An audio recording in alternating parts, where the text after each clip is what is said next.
Bonjour à tous les curieux et passionnés de coaching. Je suis Stéphane Coulier, membre fondateur du Forum francophone de la recherche en coaching. Aujourd'hui, je suis ravi d'accueillir Pauline Facien, qui va nous présenter un de ses articles parus en 2015. Ethical Codes and Executive Coaches, One Size Does Not Fit All. Pauline est enseignant-chercheur en management à Grenoble École de Management en France. Pauline, depuis 20 ans, tu t'intéresses à la pratique de coaching et étudies les questions de pouvoir et d'éthique dans le coaching. Tes travaux, sous forme de livres, manuels de cours et articles académiques, viennent en support à des formations de coachs, de superviseurs, et tu interviens à ce titre régulièrement dans des programmes de formation et des conférences de coaching. Tu as co-créé et dirigé une formation de coaching à l'IAE de Lyon. Tu es diplômé de l'école HEC Paris, d'un DEA en sociologie du pouvoir de Paris 7 et d'un doctorat en management de HEC Paris. Tu as un parcours professionnel académique international puisque tu as vécu et travaillé en France, aux États-Unis et en Colombie. Ma première question, Pauline, de quoi parle l'article que tu as choisi de nous présenter ? Alors, cet article s'intéresse au rôle des codes de déontologie pour résoudre les conflits éthiques en coaching. Et pourquoi as-tu choisi de nous le présenter aujourd'hui ? L'éthique est présentée comme un enjeu crucial pour la professionnalisation du coaching. Je dirais comme un passage obligé si le coaching veut passer du statut de métier à profession. Plusieurs auteurs l'ont évoqué, comme par exemple Turner et Passmore dans un article de 2018 sur les dilemmes et décisions éthiques prises par des superviseurs de coach, ou bien David Gray en 2011. Et ces auteurs pointent du doigt notamment deux choses. Les recherches sur l'éthique et sur la cuisine éthique sont assez rares. C'est un problème pour cette discipline en construction du coaching. Donc, en fait, on ne connaît pas vraiment les situations typiques dans lesquelles les coachs éprouvent des défis éthiques et comment ils s'en dépatouillent. Alors, si vous me permettez, j'utilise à dessein ces expressions pour insister sur le fait que les coulisses des décisions éthiques demeurent impénétrables. Deuxième chose, lorsqu'elles existent, ces recherches restent souvent à un stade prescriptif et normatif, c'est-à-dire il faut de l'éthique. Et c'est bien pour cela que j'ai parlé de passage obligé. L'éthique pourrait être vécue comme une contrainte, comme une chose à laquelle il faut se conformer. Il faut montrer patte blanche, alors qu'il y a bien d'autres visions de l'éthique. Et si on revient à ses origines antiques, l'éthique, c'est la conduite de la vie bonne. C'est ce qui peut nous mettre sur la voie du bonheur. C'est donc une toute autre perspective, beaucoup plus inspirante. J'ai envie d'ajouter à ces deux raisons que je viens de présenter qu'aujourd'hui, je veux partager avec vous cet article parce qu'il me semble que la question éthique, à l'orée des challenges qui se posent en ce début du XXIe siècle, sont très importants. Et la question que j'ai envie de vous poser, c'est quelles sont les responsabilités éthiques du coach et du coaching aujourd'hui ? Tu parles de l'importance de ce sujet, l'éthique. Selon toi, qu'est-ce qui fait la particularité des enjeux éthiques en coaching ? Les questions éthiques se posent bien sûr dans d'autres professions de service ou qui impliquent des relations. Mais je pense qu'une différence de taille est la complexité relationnelle et contextuelle dans laquelle le coaching prend place. À la différence d'autres services où le bénéficiaire est aussi le commanditaire et le payeur, on peut par exemple penser à une relation thérapeutique entre un patient et son psy. Le coaching en milieu de travail implique des contrats, voire quadripartites. Et donc, celui qui bénéficie du coaching, du service, n'est pas le même que celui qui va le suggérer. Par exemple, le gestionnaire des ressources humaines ou celui qui le paie. On entre donc dans une grande complexité relationnelle qui peut donner lieu à différents types de mésusages ou abus. Quand je dis mésusages, je pense, par exemple, quand on utilise le coaching pour obtenir des informations à l'insu du coaché, faisant du coach un agent secret, ou quand un manager va prescrire un coaching à son collaborateur en le désignant comme le problème, faisant de lui un bouc émissaire, ce qui lui permet d'éviter de se remettre en question en tant que manager ou de remettre en question l'environnement, le contexte. On va dire que dans ces situations de mésusage ou d'abus, le coaching est détourné de son usage premier d'accompagnement pertinent. Et pour répondre plus largement à la question de cette science de la question éthique en coaching, je vais m'appuyer sur Francis Anafé et Lawrence Vitulano, plus précisément leur article publié dans Journal of Business Ethics en 2013, qui souligne 3 facteurs principaux qui font de la question éthique une question particulièrement importante et singulière pour le coaching. Alors tout d'abord, la diversité du corpus théorique et des approches de coaching qui amènent à des visions divergentes, un manque d'accord sur ce qu'est une bonne pratique en coaching. Ensuite, il y a un certain manque de structuration de l'industrie, du fait de sa relative jeunesse, avec des potentielles prises de pouvoir de certains acteurs pour imposer leur vision du coaching. Enfin, ces auteurs mentionnent le clash de culture qui peut exister entre le coach et le contexte dans lequel il intervient. En effet, selon ces auteurs, les coachs ne sont pas toujours familiers des pratiques, des valeurs, des us et coutumes des milieux organisationnels dans lesquels ils interviennent, en particulier s'ils s'appuient sur des référentiels thérapeutiques et minimisent les jeux de pouvoir en entreprise. Et donc, en réponse à ce qui est perçu comme une hétérogénéité dans le coaching, un manque de structuration et de ligne directrice, certaines associations se sont organisées pour proposer ensemble des repères communs, à l'image du Code de déontologie globale des coachs, mentors et superviseurs, qui a récemment vu le jour en 2016 à l'initiative de plusieurs associations, dont l'Association for Coaching et le MCC. Ce code se présente comme un guide de bonne pratique qui a pour objet de définir des directives et standards en matière de comportement, agissement et interaction attendue. Dans sa dernière version de 2021, il couvre 3 thématiques. Les relations avec les clients, confidentialité, interaction inappropriée, ce qu'est une conduite professionnelle, un comportement responsable, et qu'est-ce que l'excellence de la pratique, supervision permanente, développement professionnel continu. Mais le problème, ou la chance, c'est que le réel résiste et que, comme le disait David Gray, l'éthique ne peut pas se limiter à simplement suivre des prescriptions comme on suivrait un livre de recettes. Et c'est pour cela que tu as décidé de te pencher sur les codes d'éthique. Tout à fait. Et pour m'attaquer à la question des codes dans le coaching, je me suis d'abord penchée sur la littérature sur les codes éthiques en management, comme ceux qui peuvent être utilisés dans les entreprises. Alors, bien souvent, ces codes s'appuient sur une vision assez objectivante du dilemme éthique, c'est-à-dire comme un objet, comme quelque chose d'extérieur à la personne.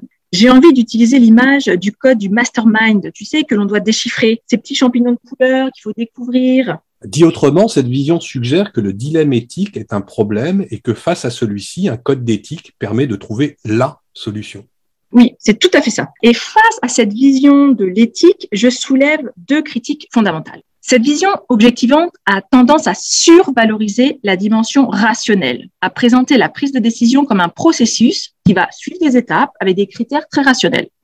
Or, on sait depuis un certain temps que la rationalité est limitée et que le rôle des émotions dans la prise de décision éthique doit être pris en compte. Ensuite, les dilemmes éthiques ne sont pas les mêmes pour tous. Souvent, un dilemme éthique dit beaucoup de nous-mêmes. Ils sont, ces dilemmes éthiques, d'une certaine manière, subjectifs. Ce que je veux dire, c'est qu'ils nous reflètent, ils parlent de nous, ils sont nos miroirs. Ce qui va te poser problème, Stéphane, ne me posera pas forcément problème, et vice-versa. C'est pour ça que ce sont des dilemmes, qu'ils sont complexes. Nos dilemmes, d'une certaine manière, sont liés à notre talon d'Achille, à notre histoire. Il faut composer avec nos dilemmes.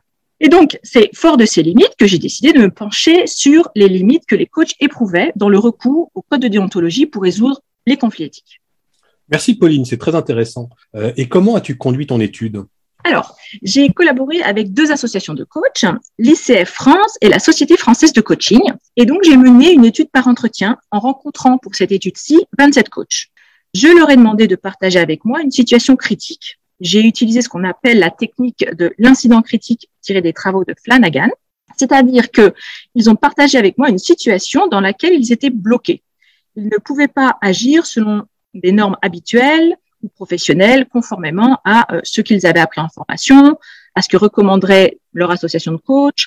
Et donc, cette situation devait leur poser un problème éthique. J'ai volontairement laissé cette interprétation sur l'éthique, sur ce qu'est l'éthique, ouverte pour le coach, parce que ce qui m'intéressait, c'est ce que les coachs, et non pas moi, considéraient comme un problème éthique.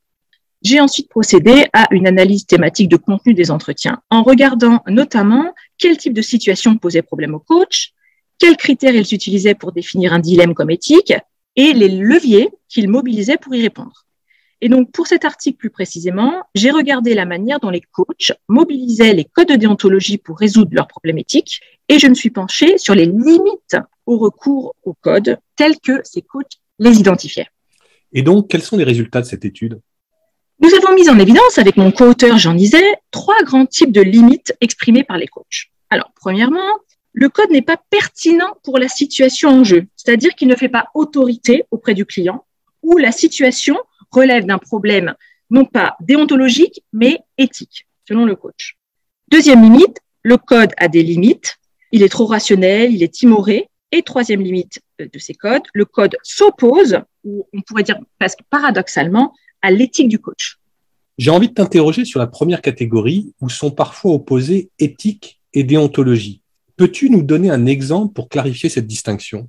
Alors, dans l'article, je donne l'exemple de Peter, pour qui, je cite, d'un point de vue déontologique, tout y est. La contractualisation, la rencontre tripartite, etc. Et en fait, ce qui va lui poser problème, c'est la politique de l'entreprise qu'il découvre peu à peu, une politique qu'il va qualifier de performance à tout prix, une stratégie qui pressurise les employés et qui contredit ses valeurs d'ancien DRH et sa vision de ce qu'est une entreprise durable. Peter fait ici la différence entre déontologie qui, selon lui, fait référence aux normes professionnelles d'une bonne pratique et l'éthique qui, pour lui, fait référence à ses propres valeurs et à celles qu'il met en œuvre. Ces questions éthiques que formule Peter en termes de finalité de sa pratique me paraît vraiment intéressant, d'autant plus aujourd'hui, en 2022.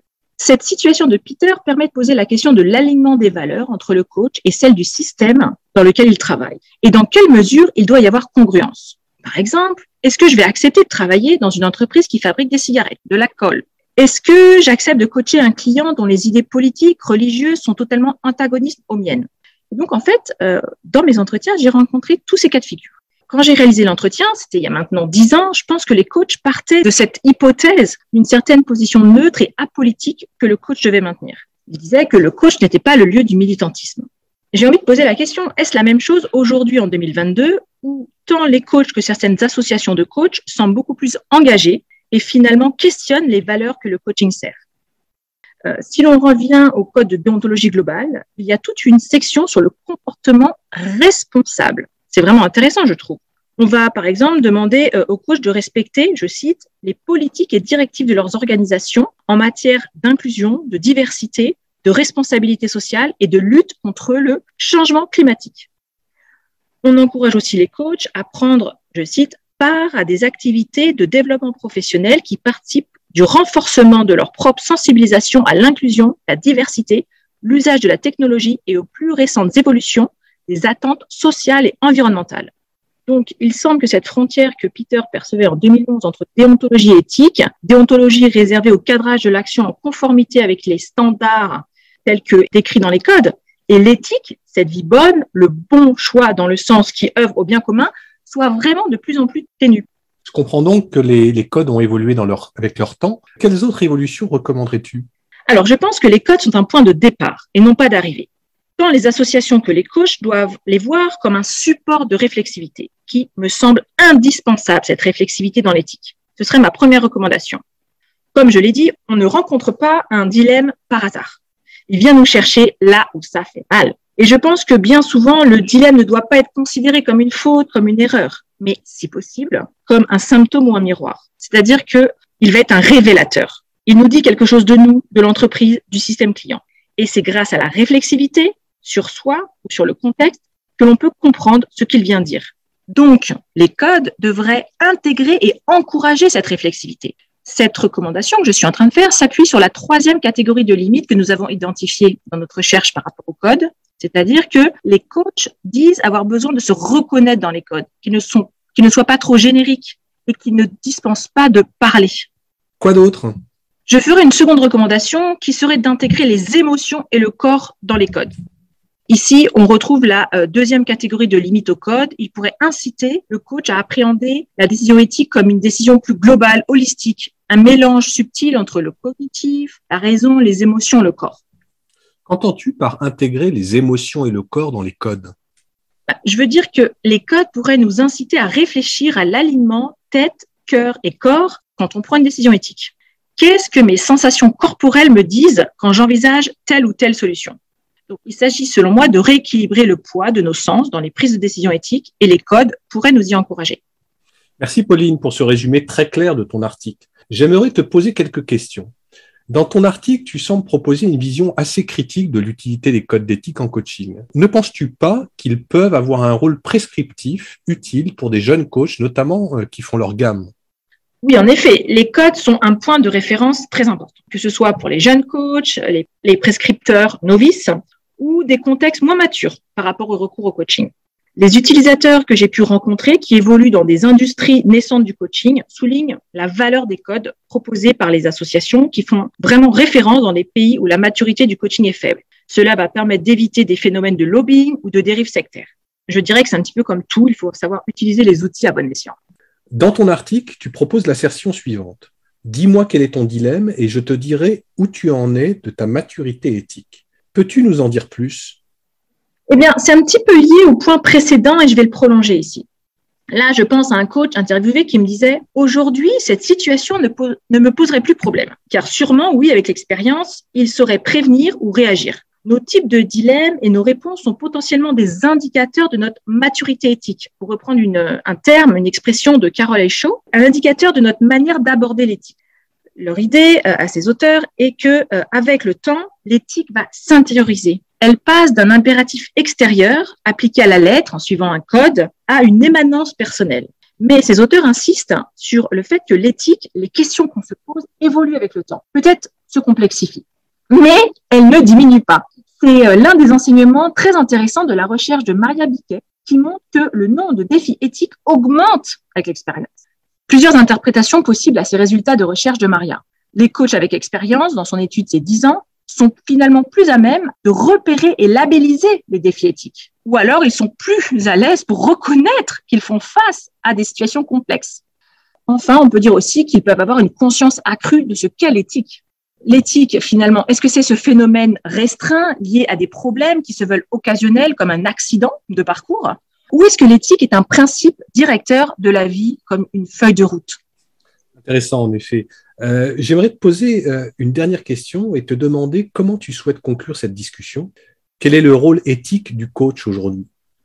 Alors, j'ai envie de partager avec vous finalement peut-être 3 réflexions qui sont en filigrane de cet article. Pour reprendre presque une expression d'un de mes interviewés, je doute, donc je suis. Éprouver des dilemmes éthiques, c'est le signe que l'on est en vie, que l'on vit au milieu des autres, qui nous font sortir hors de nous et nous poussent dans nos retranchements. L'éthique est un questionnement permanent. Et finalement, ça m'amène à ma seconde réflexion. Je suis éthique par mon action, c'est-à-dire dans l'action, ni avant ni après.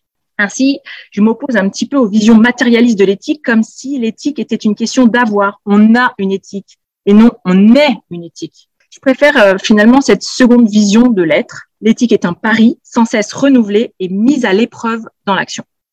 Enfin, peut-être dernière réflexion, quelle est la responsabilité éthique du coach aujourd'hui? Notamment, quelle est cette responsabilité dans notre contexte social, environnemental et géopolitique? Ça pose pour moi vraiment la question de la neutralité en coaching, souvent présentée comme un attribut d'un bon coach, c'est-à-dire défini en termes de suspension, de retrait, lié de facto à une position de tiers externe. Est-ce que cette position de tiers est éthiquement tenable? Eh bien, je vous laisse avec cette question qui appellera peut-être un autre podcast. Merci Pauline pour ce partage. Tu m'as permis de voir les codes d'éthique sous un angle nouveau et j'espère que ce sera le cas également pour nos auditeurs. Merci également à nos auditeurs, nous espérons que cet épisode vous aura plu. Si c'est le cas, n'hésitez pas à vous abonner à notre chaîne podcast sur iTunes ou Google Cast, à le partager et à mettre 5 étoiles. Vous pouvez également nous laisser vos commentaires ou nous contacter.